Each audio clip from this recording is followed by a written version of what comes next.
Cerita dongeng untuk kanak-kanak. Bersikap tabah.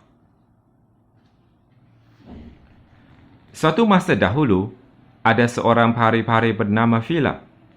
Fila bukanlah pari-pari biasa. Dia dilahirkan dengan sepasang sayap yang terlalu kecil untuk terbang. Jadi, apabila Fila mendaftar di sekolah penerbangan, dia tidak diterima. Tetapi cikgu, saya berjanji saya akan lebih gigih daripada murid-murid lain, kata Fila. Saya minta maaf. Kami hanya menerima belajar-belajar yang memenuhi syarat-syarat kami, kata guru itu. Tetapi, Fila tidak berhenti di situ sahaja. Keesokan harinya, dia datang untuk mendaftar sekali lagi. Dia datang setiap hari. Tetapi akhirnya, dia tetap ditolak. Pari-pari lain mentertawakannya. Tetapi, Fila tidak berputus asa. Kemudian, dia memohon untuk menjadi tukang sapu di sekolah itu. Dia ada peraturan yang melarang pari-pari bersayap kecil bekerja di sana. Lalu, dia diterima bekerja.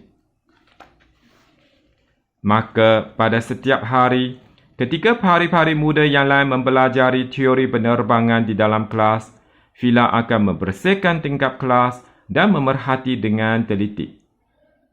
Sewaktu pari-pari lain berlatih untuk terbang di padang, Fila akan menyapu kawasan halaman padang dan memerhatikan mereka.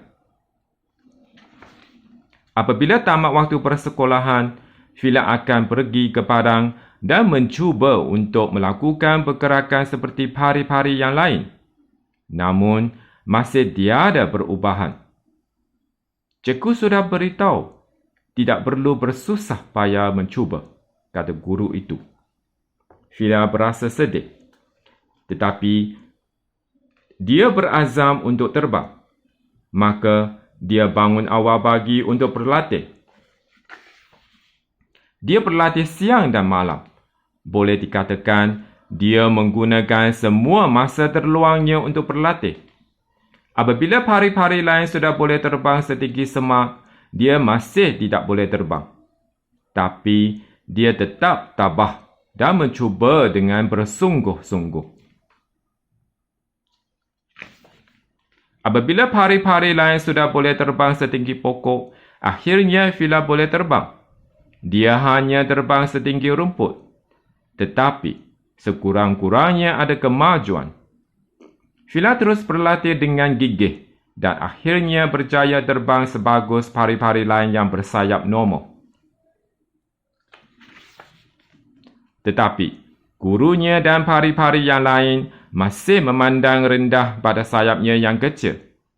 Sehinggalah pada satu hari, seorang pari-pari muda yang belum mahir terbang telah terjatuh ke dalam lubang.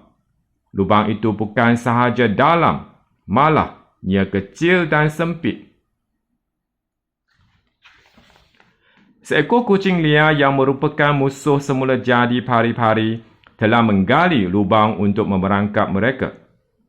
Tiada pari-pari yang boleh terbang ke dalam lubang itu kerana ia terlalu sempit untuk pari-pari mengembangkan sayap mereka.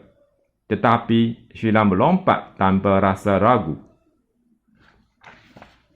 Dalam beberapa saat, dia berjaya membawa pari-pari muda itu keluar dari lubang.